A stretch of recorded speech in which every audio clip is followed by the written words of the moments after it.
Hello and welcome to Asturias in northern Spain. It's absolutely glorious here, and it's here at the end of the season where the final few stages of the Vuelta A Espana will be fought out.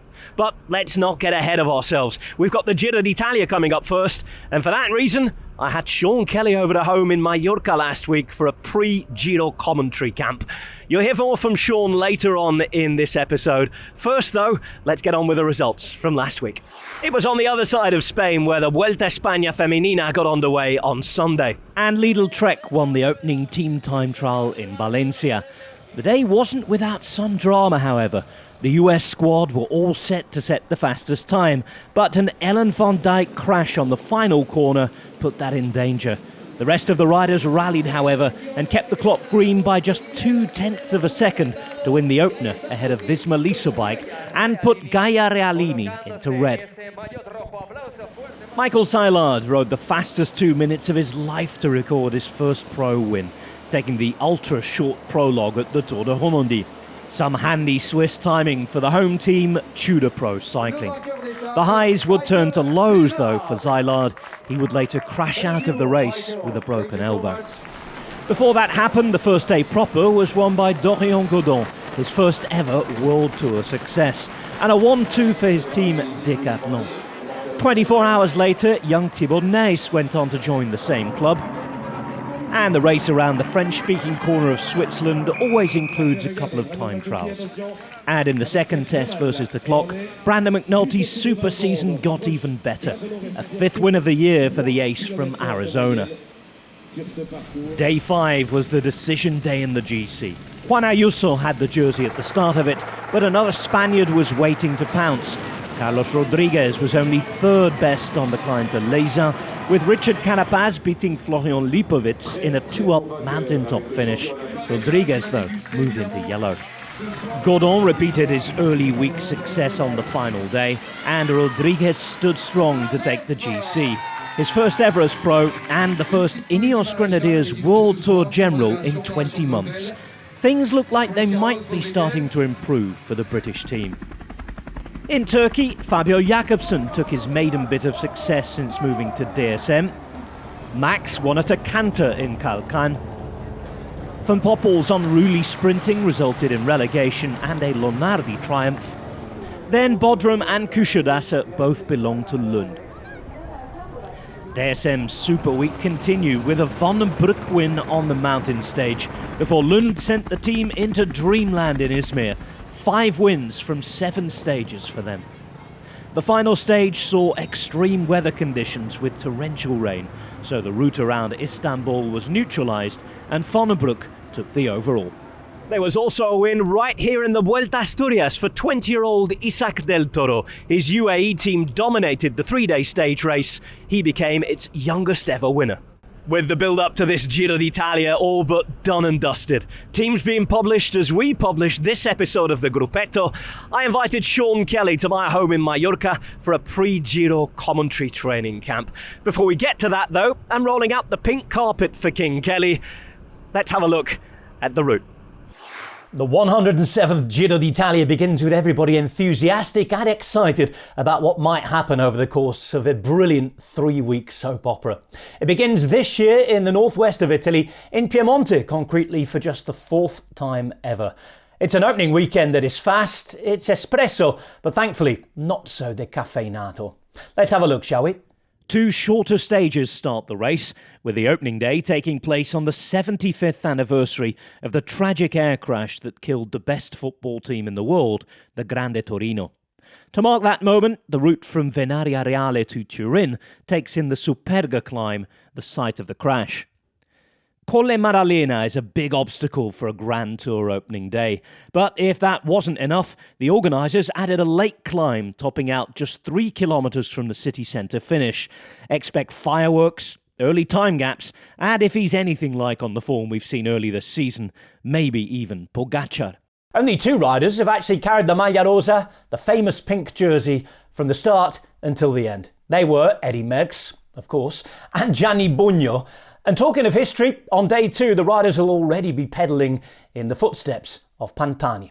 A quarter of a century since the Pirata did his dance up to the finish, overtaking 49 riders after dropping his chain, the race returns to Europa. It's the first mountaintop finish of the Giro, a serious climb for just the second day. The sprinters will have had to suffer over the opening couple of days, but they should finally get their rewards on days 3 and 4. Although on the latter, they'll have to get over the Capomele, just 3 kilometres from the finish line. Stage 5 celebrates the legendary composer Giacomo Puccini, with a chance to listen to his famous Nessun Dorma on the podium for attackers, fast men who can climb, or even breakaway battlers. The following day promises to be anything but an easy excursion under the Tuscan sun. This particular film's script will be written on the 3 off-road sectors of Sterrato, one where the GC riders in particular won't be allowed to lower their guard. Well, as you can see, this is a parkour that obliges riders to attack. Probably no waiting, as there has been in the last couple of years, for the last couple of stages. Stage 7 is the first of 2 time trials. This is a 40-kilometre effort with an uphill finish in Perugia. It's followed by the next big mountain stage, and riders who've ridden recent editions of Tirreno Adriatico or the other week's Giro d'Abruzzo will recognise the name, Prati di Tivo. A key number here is the 3,500 metres of climbing, the most to be done on any single day over the first fortnight. Week 1 ends with a 3rd successive visit to Naples. They'll have the rest day in that area before they then go climbing again. Another 3,000 metres to be climbed after leaving Pompeii all the way to Bocca della Selva. The final ascent is almost 20 kilometres long. A chance for sprinters on the Adriatic coast follows that, then a typical Muri Marchigiani stage to Fano, before the flattest day of the whole Giro, the usual sprint in Emilia-Romagna. A hugely important weekend will then be upon us. The second of the 2 time trials, this time a flatter affair. Remember, 2 weeks in at this point, then there's a mighty mountain stage.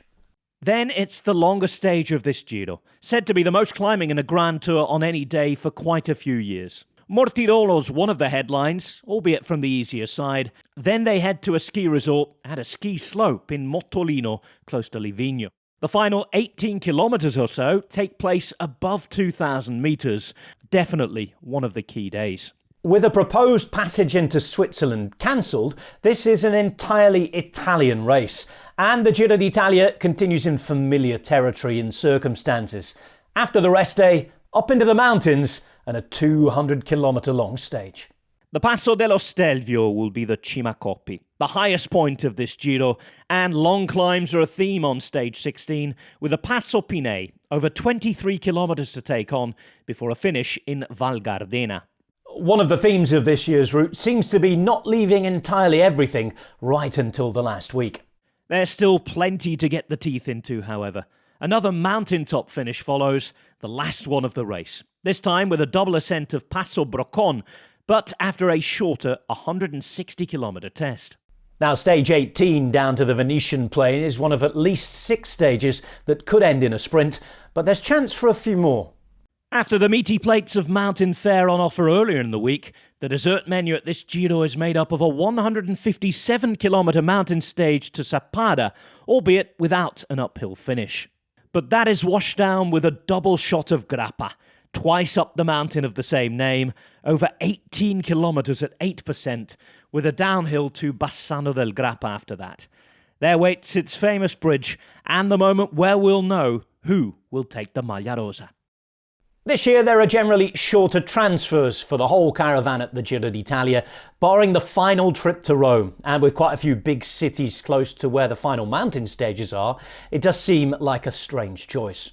So there you have it. With a few late changes here and there, it's around 3,400 kilometres for the riders to ride, 44,000 metres to climb, although that figure isn't quite as high as the last few years. It sometimes is a slow burner, the Giro d'Italia. We know that, we've seen it in the last few years, but it always, at some point, provides excitement. The passion is unmatched, that's clear to see, as is the scenery. It's a glorious location. They love this race. We love it too, and we cannot wait to bring it to you live on Eurosport, Discovery Plus, and on Max. So that's the route. What about the King's perspective? Sean Kelly joined me at home in Mallorca as we had a look around what's to come over the next 3 weeks. Oh, no pre-Giro altitude camps for us. This is commentators' training camp for the Giro. Sean Kelly, first of all, what on earth have you done to the weather? I've invited you to Mallorca, and you brought it with you. That wasn't in the deal. No, but yeah, the weather, you can't do anything about it, and we know a Giro over the last years. Don't do that. You never know. Don't do that to me. We can't have another one like that. I mean, it rained every day last year, didn't it? It was shocking. Well, we've seen, Rob, Giro, it doesn't seem to get the good look with the weather. But yeah, they're due a good year, so hopefully that all the rain we've been getting over the last number of weeks, that it's all come down. Well, thankfully, it hasn't been like this all the time. It was quite soon. I know you were out on your bike yesterday. I was commentating. We're getting ready. It's less than 2 weeks to go for us. By the time everybody's watching this, it'll just be a few days to go before the fight for the pink jersey starts. And, well, it's difficult to look past Tadej Pogačar, isn't it? Geraint Thomas is turning up. There's quite a few other big names as well. Ben O'Connor's going well. We could go through the whole start list, but we're also at a point when they haven't revealed all the teams yet. First thing is, the first day is interesting into Turin. There's a little hill before the end. Tadej Pogačar's there. He couldn't do a Gianni Bugno, could it, and take it all the way from start to finish? Well, we've seen the way Pogačar's riding. It's just, it's crazy. And he's capable of, doing it. We know the rider he is. He's just, he just goes out there and, he just attacks. He doesn't think about tactics anymore. And he's so bloody good. He's just killing racing, and let's hope that in Giro that some of the challenges to GC, that they can really put up great performances and give them some sort of a challenge. There's so many fences to be jumped as well, and Pogačar in the earlier days, and the crashes we're having in races now this year has been just so difficult for the riders. And Giro, as we know, it's always a one where there can be lots of them crashes. We always see something we're not expecting, don't we, at this race? A breakout star, interesting fights for the stages. They're even bringing the old Inter-Giro classification back for this year, so that could be interesting as well. Certain parts where the time's going to be taken, so loads to fight for. You and I enjoy the breakaway classification, which Italian rider is going to be the most kilometres up the road. There's lots to think about. Anybody caught your eye early this season you think might break out at the Giro? Well, the problem is, the teams are keeping it very tight who's going to be exactly going. So it's difficult, to pick until we see the official start list who's going to, be maybe somebody who can throw up a surprise. For the moment, I struggle to see anybody. But, the Giro, it's always been a race where, many times we have seen that surprise coming during the race, and there is days breakaways, and it's a more unpredictable race, I think, than the ones late like the Tour of France or the Vuelta at the end of season. Well, Tadej Pogačar's the big headline, isn't he, with the general classification? There's other people there. Dani Martinez, I think we expect to go. Certainly that was the rumour, that was the chat. We know that Geraint Thomas is gone. He was second last year, and he seems to be the biggest other name on the start sheet. I know that Ben O'Connor's in good form, and Decathlon, they can't stop winning, They've had more wins already in 2024 than they had in the entirety of 2023. But it is difficult not to look at Tadej Pogačar, and Giro Tour double this year. First of all, he surprised us during the Giro. Yes, I was surprised when he announced that he was going to go for Giro. The rumour was about there a bit, but I said that's not going to happen, and here we are. He's going to Giro. But yeah, looking at the GC, of course, Bardet as well is another one who's shown very good form. We might see some guy like that, like a Bardet, really riding a 3-week or one of his best tours, coming back to his great years. That is possible, and so yeah, it's a one where you don't have a lot of the big favourites, but sometimes that can turn out to be a more interesting race in the end. But yeah, with the time trials, I think Pog, these 2 long time trials, it's difficult to see who can challenge them there. But again, it's a long race, a 3-week race. There's so many things can happen, and you can get caught, lose time somewhere, and some of the stages crashes in the final, as we know, and lose lose a minute, 2 minutes very, very quickly. Now, we know that Italian racing is very different, isn't it, than racing at the Tour de France? The roads are different. The villages that they go through are different as well. The style of racing tends to be different. We've got some of the smaller teams from Italy there as well. VF Group Bardiani bringing the oldest rider in the race in Domenico Pozzovivo for one last dance as well. There's all sorts of storylines with some of the younger riders as well from those teams. We saw Pellizzari, 20 years of age, in form at the Tour of the Alps. So loads to look forward to in stage hunting. I know that going there looking for another Grand Tour stage win to complete the collection. You've got Wout Poels as well. We can expect that. So lots of little subplots as well as the top of the general classification in the pink jersey. What about the sprinters though? Because Tim Merlier, he's already been told that he can't go to the Tour de France this year. He's already been quite honest and open, saying he would have liked to have gone, but understands that Remco Evenepoel needs the team around him. Olaf Koy. Fine form at the start of the year for Visma Lease Bike, and it was all going perfectly for them until the nightmare 2 weeks where we had the injuries to Wout van Aert, the problems as well for Jonas Vingegaard. Marijn Zeeman decided he was going to go to football and leave as well, so Koy could be there to bring some success and some joy. He's going with Christophe Laporte as well, so that's a deadly duo in the lead out, if you like, for those two. Jonathan Milan, though, maybe with what happened last year and how he's ridden this year, the way that Lidl Trek are racing, would he be the favourite for the Maglia Ciclamino, or would you disagree with that? Well, I think Koy is going to be a very interesting one because, he's a young guy and he is going to, he's going to want to prove himself, in these big sprints against all the big sprinters that are there. But we see the way Milan is riding. He's been, really impressive this year, and we see him in some of the classics as well, the way he's riding, very aggressive for a sprinter. So, he's a one, I think, which the Ciclamino jersey, I think he will be starting out the favourite. Thinking about the route this year, they've purposely made it easier by taking quite a few thousand metres off the climbing. It's not a typical Giro route. We don't have these, or many of these sort of big name finishes, mighty mountains. There's no old Tre Cime de Lavaredo or anything like that to finish on. There's some new finishes. A lot of people speculated that they wanted to make it easier so that Pogačar would be helped to make that decision to go to both races and Giro Tour. We could talk about that until the cows come home. But do you think the Giro should have changed its route? Or is the essence of the Giro really hard third week? Well, I think, these really difficult final weeks of a 3-weeker, sometimes it just kills the racing.